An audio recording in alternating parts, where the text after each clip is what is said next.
नमस्कार दोस्तों, आज हम आपको माघी पूर्णिमा उद्यापन विधि बताने जा रहे हैं। तो चलिए शुरू करते हैं। हिंदू धर्म में माघ पूर्णिमा का विशेष महत्व है। माघ मास की पूर्णिमा को माघी पूर्णिमा कहा जाता है। इस दिन रविदास जयंती और कुंभ संक्रांति भी पड़ रही है, जिससे इसका महत्व और अधिक बढ़ जाता है। इस दिन होलिका की लकड़ियां भी रखी जाती हैं, तो इसलिए इसे होलिका दहन उत्सव के रूप में भी जाना जाता है। हिंदू धर्म के अनुसार माघ पूर्णिमा पर तीर्थ स्नान जरूर करना चाहिए। अब इसमें हम जानेंगे कि माघ मास के आखिरी दिनों का उद्यापन कैसे करेंगे। माघ की पूर्णिमा अपने आप में विशेष महत्व रखती है। ये बहुत पावन और पवित्र दिन माना जाता है। पौराणिक मान्यता के अनुसार इस दिन माघ पूर्णिमा के दिन भगवान विष्णु का नदी सरोवर में वास होता है, इसलिए इस दिन गंगा स्नान का महत्व और अधिक बढ़ जाता है। माघी पूर्णिमा का व्रत करने से घर में सुख शांति समृद्धि आती है, दरिद्रता का नाश होता है। जो लोग पूर्णिमा का व्रत रहना चाहते हैं वो इस पूर्णिमा से उठा सकते हैं। अब हम चर्चा करते हैं माघ मास व्रत उद्यापन और विधि की। व्रत का उद्यापन दो तरह से किया जा सकता है। एक होता है सही मायने में व्रत का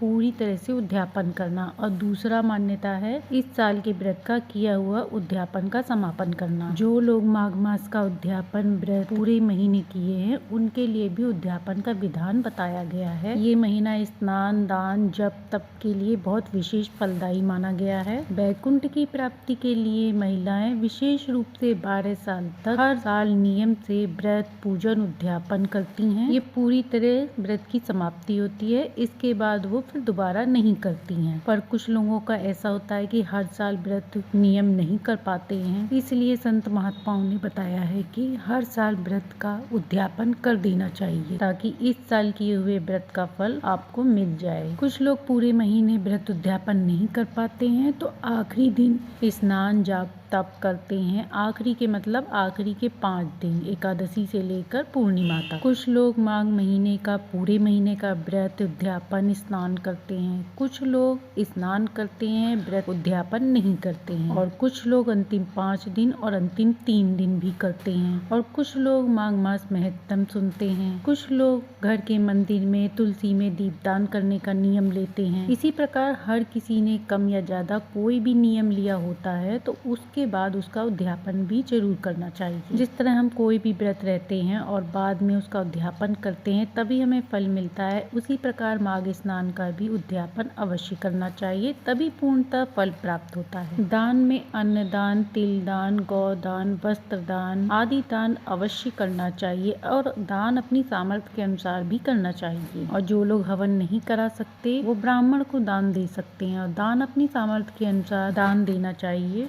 जिन्होंने पूरे महीने माघ स्नान किया है, वो लोग अपने घर में हवन जरूर करवाएं, या खुद भी कर सकते हैं। और यदि माघ मास महत्तम सुना है, तो 11 रुपए महत्तम के नाम से किसी को भी दान दे सकते हैं, किसी गरीब को या ब्राह्मण को, या मंदिर में भी दान दे सकते हैं। जिन लोगों ने पूरे महीने दीपदान किया है, वो लोग अपनी सामर्थ्य के अनुसार दीप को दान करें, और साथ ही घी का भी दान करें। दीपक मिट्टी का या फिर पीतल का, स्टील का भी ले सकते हैं। यदि ये संभव ना हो तो 11, 21 और इसकी भी संख्या में बढ़ाकर आप दीपदान कर सकते हैं। साथ ही थोड़ी सी रुई भी दान करें। जिन लोगों ने चप्पल जूते का नियम लिया था, वो लोग भी इस दिन चप्पल या जूते का दान करके इस नियम को फिर से अपना सकते हैं। जिन लोगों ने पूरे महीने नमक का त्याग किया है, वो लोग इस दिन चीनी का दान करके नमक को पुनः ग्रहण कर सकते हैं। इस दिन पीपल की पूजा का भी विशेष विधान होता है, तो इस दिन कच्चा दूध, गुड़, चावल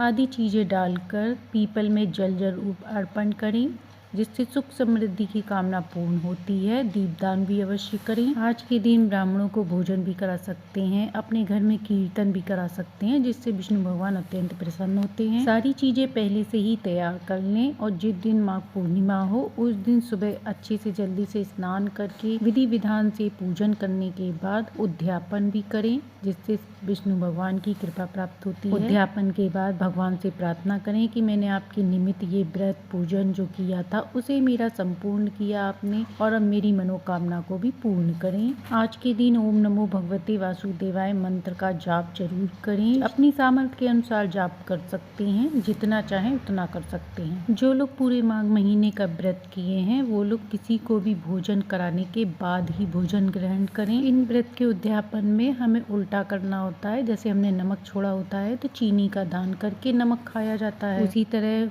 व्रत उद्यापन में भी ब्राह्मण को भोजन कराने के बाद ही व्रत उद्यापन खोलें। माघ व्रत के समापन पे आप अपनी सामर्थ्य के अनुसार दान कर सकते हैं, वस्त्र, चप्पल, जूता, खाने की सामग्री। इसके अलावा आप अपनी सामर्थ्य के अनुसार जो भी दान कर सकते हैं वो भी कर सकते हैं। माघ मास में कोई अनजाने में भी दान पुण्य करता है तो उसका भी फल उसे दुगना प्राप्त होता है। इसके अलावा बेर, केला, आंवला, घी, तिल, चावल, कोहड़ा, खिचड़ी, ये चीजें आप ब्राह्मण को अवश्य दान कर सकते हैं। ये चीजें ब्राह्मणों को दान करने से बहुत अधिक महिमा बताई गई है। तो अब तक इनमें से कोई भी चीज आपने दान नहीं की है तो इस दिन माघ पूर्णिमा के दिन दान अवश्य कर लें। इस बार माघ पूर्णिमा पर विष्णुपति संक्रांति का भी योग बन रहा है। विष्णुपति संक्रांति का समय रहेगा पूर्णिमा के दिन ही दोपहर 12:41 सूर्यास्त तक। इस दिन हम जो भी दान पुण्य करेंगे वह हमें 86,000 गुना पुण्यदायी फल देगा। माघ पूर्णिमा और विष्णुपति संक्रांति का ये दोनों योग अपने आप में विशेष महत्व हो गया है। इस दिन अपने पुण्यों को बढ़ाने के लिए और दुर्भाग्य को सौभाग्य में बदलने के लिए इस दिन एक शंख लें। शंख कोई भी ले सकते हैं और उसमें गंगा जल डालें और तुलसी पत्र डालें। तुलसी पत्र पहले से ही तोड़ के रख लें, पूर्णिमा के दिन नहीं तोड़ा जाता है।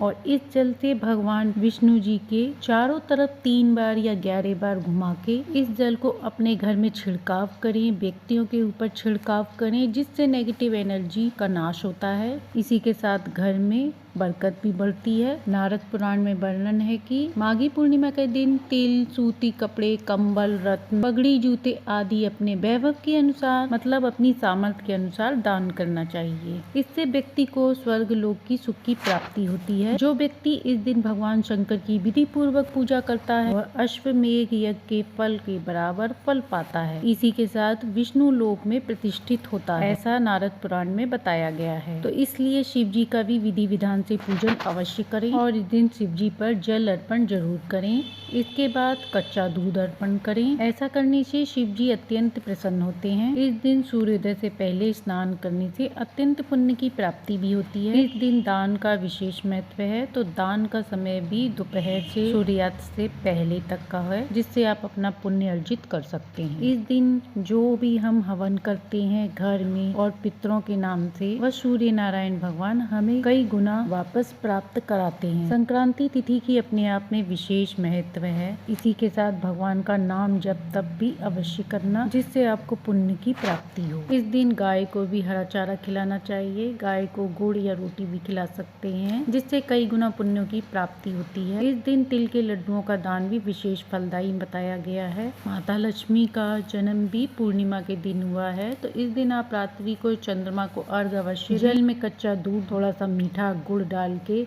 या चीनी डाल के आप चंद्रमा को अर्घ्य दे सकते हैं। और माता लक्ष्मी की प्रसन्नता के लिए अपने घर के मुख्य द्वार पर तिल के तेल का दीपदान अवश्य करें। इससे लक्ष्मी जी का आगमन होता है और वह अत्यंत प्रसन्न होती हैं। और आज ही के दिन माघी पूर्णिमा के दिन ही माता ललिता देवी की भी उत्पत्ति हुई थी। माता ललिता धन, संपत्ति, मोक्ष प्रदान करती हैं। इनका पूजन श्री यंत्र पर किया जाता है। तो सूर्यास्त के बाद इनकी पूजा अवश्य करें। यदि श्री यंत्र नहीं है तो माता पार्वती की भी पूजा करके पुण्य प्राप्त कर सकते हैं। और आज के दिन श्रीम मंत्र की एक माला जप अवश्य करें, अधिक भी कर सकते हैं। रुद्राक्ष की माला पे या स्फटिक की माला पे इस मंत्र का जाप करें, जिससे आपको कई गुना फल की प्राप्ति होगी। तो ये थी माघी पूर्णिमा व्रत की संपूर्ण जानकारी अच्छी लगी हो तो लाइक एंड सब्सक्राइब करें।